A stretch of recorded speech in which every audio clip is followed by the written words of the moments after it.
তাহলে কি আপনারা বলবেন যে গত 15 বছর ধরে কিছু ইরেসপন্সিবল মানুষ তারা বিভিন্ন দায়িত্বে ছিলেন? মানে ধরুন আমাকে যদি এই প্রোগ্রামের পরে জিজ্ঞেস করা হয় যে প্রোগ্রামটা কেন খারাপ হলো, আমি বলি এটা তো আমার দায়িত্ব নয়, আমার ওখানে শুধু বসার কথা ছিল, আমি বসেছিলাম, এটা আমার দায়িত্ব নয়, আমি কি বলেছি আমি কি না বলেছি এর দায় আমার নয়। বুঝতে পারছেন? আজকে এই হচ্ছে আইন, এই হচ্ছে আইনের শাসন চলতো, এই হচ্ছে 1 নম্বর বাংলা, এগিয়ে আছে বাংলা, যতই করো হামলা আবার জিতবে বাংলা, এই হচ্ছে সেই বাংলা। বুঝতে পারছেন? এই হচ্ছে বাংলা। সব মুখগুলো শুকিয়ে গেছে, কিন্তু এদের প্রত্যেকের বক্তব্য আমরা তো কেউ কিছু জানি না, আমরা তো রেসপন্সিবল নয়, যিনি করেছেন তিনি জানেন আর তার আইনজীবী জানেন। কুণাল বলছেন না, আপনি ভাবতে পাচ্ছেন? আর এতদিন পর্যন্ত রাস্তায় দাঁড়িয়ে যে মানুষটা মার খেয়েছেন, একবার আমার সঙ্গে কেটে একবার ফাল্গুনিদির ছবিটা দেখো, মুখটা ঝকঝক করছে। এই মুখ হচ্ছে, আমি জানি না আগামী দিনে কি হবে, নোবডি নোজ, কিন্তু সততার হাসি তো মানুষ ডেফিনেটলি হাসবেন, এ বিষয়ে কোনো সন্দেহ নেই। তবে কোনোভাবেই কোনো সন্দেহ নেই যে আজকে নীলাঞ্জন বাবু ম্লান হয়ে রয়েছেন, নীলাঞ্জন বাবুও হাসছেন, উনিও গ্লো করছেন, কোনো অসুবিধা নেই। কিন্তু কি বলবেন এই অবৈধ নির্মাণ নিয়ে? এই যে নির্মাণগুলো হয়েছে, এগুলোর যদি সত্যি কাগজ না থাকে, যদি বুলডোজারের একটা ওই জেসিবি যদি 188A নাম্বারটা টেনে হিঁচড়ে তুলে ফেলে বাড়ির সামনে থেকে, বাড়ি ভাঙতে হবে না, শুধু নাম্বারটা টেনে তুলে দেবে, এই লজ্জা রাখবেন কোথায় এই সমস্ত নেতা কর্মীরা? হ্যাঁ, ডেফিনেটলি এটা হয়তো নীলাঞ্জন বাবুকে ছোঁয়নি, দলের যারা গ্রাসরুট লেভেলের কর্মী তাদের হয়তো টাচ করেনি, তারা সবাই দুর্নীতি করেছেন। নো, আমি একদম বলবো না, একদম বলবো না। 80 জন বিধায়ককে তো মানুষ ভোট দিয়েছেন, কিন্তু 80 জন বিধায়ককে ভোট দিয়ে জেতালেও যে মানে দলের যা আজকে অবস্থা, দাঁড়িয়ে লজ্জা লাগছে। আমি প্রোগ্রাম করছি নানা করে 15 বছর হয়ে গেল, এরকম কোনো দলকে দেখিনি। 15 বছর মানে 3টে টেনিয়রে বিরোধী দল বিরোধী দল বিরোধী দল কেউ না কেউ এসছে। এত খারাপ অবস্থা। যারা বলছিলেন এবার 250 আসন পাবেন, মমতা বন্দ্যোপাধ্যায় বলছিলেন 300 আসন পেয়ে যেতে পারি, সেই দলের এই অবস্থা। হ্যাঁ বলেছেন, বলেছেন, এটা বলেন ভাই, এরকম বলো না। বলেন, উনি 230 বলেছেন, 230 বলেছেন। মমতা বন্দ্যোপাধ্যায় বলেছেন আমরা 294টার মধ্যে যদি খুব বেশি পাই আমরা 300টাও পেয়ে যেতে। না বলেন, আমি চ্যালেঞ্জ করি আপনাকে। ঠিক আছে, ঠিক আছে, এটা আজকে টপিক নয়, আপনি আমাকে আচ্ছা ঠিক আছে, এবার রাগ করো না। আজকে নীলাঞ্জন, একটা কথা আমি আপনার থেকে জানতে চাই, এই যে একের পর এক সরকারের বয়স মনে হয় 12 দিন, যে কাজগুলো সরকার আজ করছেন 15 বছরে আপনারা করে উঠতে পারলেন না কেন? এবং তারপরেও আপনারা কেন মিথ্যা দাবি করছিলেন? মানে আপনার দল, আপনি নয়, আপনার দল কেন মিথ্যা দাবি করছিলেন যে আমাদের মানুষ জেতাবে, আবার ক্ষমতায় আসবে? নোটিশ যেটা গেছে সেটা তো কলকাতা কর্পোরেশনের বিল্ডিং ডিপার্টমেন্ট থেকে গেছে। কলকাতা কর্পোরেশনে এখনো তৃণমূল কংগ্রেসই ক্ষমতায় আছে বলে আমার যতটুকু জানি। আমি জানি না সেখানে আবার কোনো এমার্জেন্সি হয়ে গেছে কিনা আমি বলতে পারবো না। তো সেই জায়গা থেকে দাঁড়িয়ে একটা বিল্ডিং ডিপার্টমেন্টের থেকে কিছু নোটিশ গেছে লিপস অ্যান্ড বাউন্স নামে একটি কোম্পানিতে। তার সাথে অভিষেক বন্দ্যোপাধ্যায় বর্তমানে কি সংযোগ সেটা আমার পক্ষেও জানা সম্ভব নয়। আমি এতটুকু বলতে পারি, অভিষেক ব্যানার্জি একজন পাবলিক ফিগার, তিনি পাবলিক লাইফে আছেন, তিনি একজন 3 বারের সাংসদ, তিনি প্রত্যেকবার তাকে তার ট্যাক্স রিটার্ন যেটা ফাইল করেন সেটা বা তার অ্যাফিডেভিট প্রত্যেকবার যখন ইলেকশন কন্টেস্ট করেন সেটা কিন্তু পাবলিক ডোমেনে আছে। এটা একটা, আমি একটু আগে অভিষেক দার অ্যাফিডেভিটটা অ্যাকচুয়ালি দেখছিলাম, তো সেখানে তার যা বাড়ি ঘর দুয়ার যা রয়েছে সেটা তো সেখানে উল্লেখ করা আছে, আর এটা একটা সোয়ার্ন অ্যাফিডেভিট।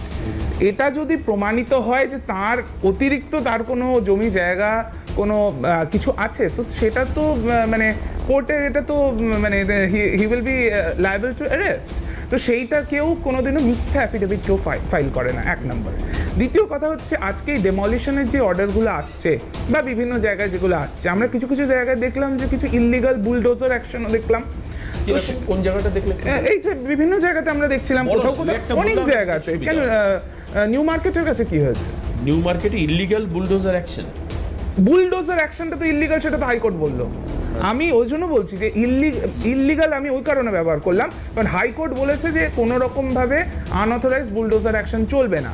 যদি কিছু ডেমলিশন করতে হয়, যদি কোনো জায়গা যদি অবৈধ হয়, তো তার জন্য ডেমলিশনের অর্ডার নিয়ে করতে হবে, এবং সেই জায়গাতে এখন নোটিশ পাঠানো হচ্ছে, এটা অ্যাবসলিউটলি ঠিক আছে। এবার এই জায়গাতে আমার বক্তব্য, সোশ্যাল মিডিয়ায় ভাসিয়ে দেওয়া হলো একটা লিস্ট কি না, কলকাতায় কার কার বাড়ি অভিষেক বন্দ্যোপাধ্যায়ের নামে আছে সমস্ত কিছুর একটা তালিকা, সেটা আদৌ সঠিক না বেঠিক আমি জানি না। আমি সেটা বলছি না, সেই কিন্তু এই যে- জিনিসটা এগুলো ভাসানো হচ্ছে, এই যে- এতগুলো প্রপার্টি, না, আমি তো- ততগুলো প্রপার্টি, অভিষেক ব্যানার্জির সাথে না, না, না। সায়নী ঘোষের নাম জড়িয়ে একটা প্রপার্টি। আমি কি একবারও এই যে আপনি এত বলছেন বড় বলছি একটা না, আমি বলছি introduction দিলাম, আমি এগুলো কোথাও BJP সায়নীর নাম বলেছি? না না, এগুলো বিজেপি এগুলো করছে, বিজেপির যেটা ট্রোল আর্মি, তাদের যে বাহিনী রয়েছে, বট বাহিনী, তারা এই জিনিসটা করছে এবং সেই জায়গাতে এটা পরিকল্পিতভাবে একজন জনপ্রতিনিধিকে harass আচ্ছা, করা, heckle করা, আমাকে একটা সেই কথা জিনিসটাই নীলাঞ্জন, হচ্ছে। আপনি নীলাঞ্জন এবং আমি একটা কথা আমি কন্ডেম না করে পারছি না। হ্যাঁ, হ্যাঁ, হ্যাঁ। আপনি যেটা বললেন যে একজন সাংসদ, হ্যাঁ। তার বাড়ির সামনে তার নেম প্লেটটা তুলে দেওয়া হবে, এই যে কথাগুলো আপনি বলছেন না,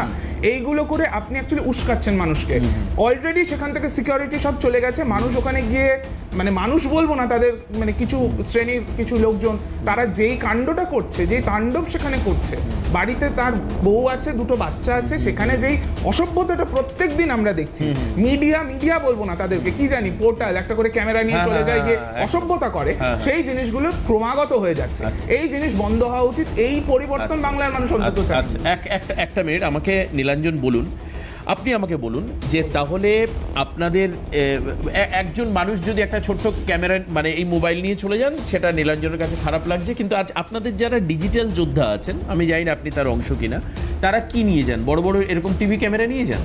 তারাও তো মোবাইল নিয়ে কাজ করেন, আপনার দলের নেতৃত্বের কথা আমি মতো বললাম তো তারা অসভ্যতা করা হচ্ছে, আপনি আমার কথাটা বুঝলেন না। আমি বলছি যে আপনি ছোট মিডিয়ার ছোট ক্যামেরা বা মোবাইলকে আপনি এইটাকে আমি মিডিয়া বলেই গ্রাহ্য করি না, এটা জার্নালিজমের ডিগ্রি আছে। আচ্ছা, আপনি কি এটাকে মান্যতা দিচ্ছেন যে 33টা গাড়ির কনভয় নিয়ে যে ব্যক্তি চলতো, এটা লিগ্যাল? আচ্ছা, আপনি কি আচ্ছা, এটা Z+ category টা আপনি কি এটা বলছেন জেড প্লাস ক্যাটাগরি অনেকেরই আছে, উনি কেন একজন সাংসদ হিসেবে জেড প্লাস কেন ক্যাটাগরি পাবেন না? সেটা তো পুলিশ আপনি থ্রেট পারসেপশন আপনি আমাকে বলুন, তার বাড়ির সামনে 3 লেয়ার সিকিউরিটি ছিল এবং তার বাড়ির সামনে যেভাবে নিরাপত্তা ছিল, সাধারণ মানুষের যাতায়াত, যান চলাচল, বাস চলাচল, হরিশ মুখার্জি বা হরিশ চ্যাটার্জি স্ট্রিটের সামনের অবস্থা কি এরকমটা ছিল? আপনি কখনো গেছেন? আমি জানি না। অবশ্যই গেছি। আপনি যদি যেয়ে থাকেন, সেটা তো দুর্বেদ্য দুর্গের মতো ছিল। একজন হাই প্রোফাইল, উনি তো একজন সাধারণ না, উনি একজন কোনো সাংসদ। সাধারণ ব্যক্তিত্ব নন, উনি একজন ভিভিআইপি এবং ওনার যেই ক্যাটাগরি সিকিউরিটি পাওয়ার সেটাই তিনি পেতেন। আজকের দিনে নতুন সরকার এসছে, তারা দেবেন না, তারা তৃণমূলের অন্য কিছু সাংসদ যারা না, আচ্ছা, আমাকে একটা কথা বলুন। আজকের দিনে আচ্ছা, আমার যারা দর্শক বা শ্রোতা বা আমার যারা উপরে আমার যে কলিগরা বসে আছেন, আচ্ছা, তাদের কাছে এরকম খবরটা কি আছে, বা আমাকে হয়তো দেননি আপনারা বিপদে ফেলবেন বলে, যে অভিষেক বন্দ্যোপাধ্যায়ের বাড়ির সামনে থেকে নিরাপত্তা তুলে নেওয়ার পর অভিষেক বন্দ্যোপাধ্যায় কোর্টের দ্বারস্থ হয়ে বলেছেন যে আমি এটা বৈধ প্রাপক, আমাকে দেওয়া হচ্ছে না, বর্তমান সরকার আমার সঙ্গে মেলাইন করছে? কোনো ইনফরমেশন কারোর কাছে আছে?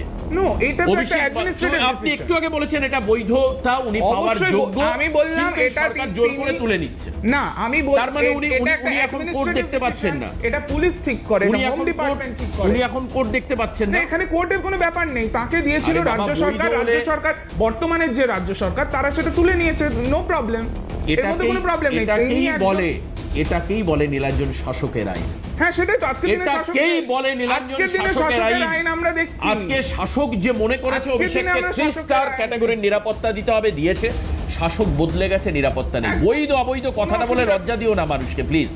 বৈধ, উনি পাওয়ার যোগ্য, আমি যোগ্য বলে, তাহলে যোগ্য হলে কেন করে যাচ্ছে না তাহলে? এখানে কোনো কোর্টে যাওয়ার ব্যাপার নেই, এটা দিয়েছিল রাজ্য প্রশাসন থ্রেট পারসেপশন অনুযায়ী। আজকে যদি তারা মনে করেছে অভিষেক ব্যানার্জির থ্রেট নেই, কিন্তু তারপরেও আমরা রোজ যে জিনিসগুলো দেখছি, মানুষ অবশ্যই শাসকের, অবশ্যই শাসকের, এটাই হচ্ছে শাসক। এবং এইটা এখানে আইনের ব্যাপার নেই, অবশ্যই এটা সেটাই অবৈধ বলবেন না প্লিজ। সেটাই হয়, আমি অবৈধ বলছি না, এখন যেটা উইথড্র করা হয়েছে আমি অবৈধ এটাকে বলছি না।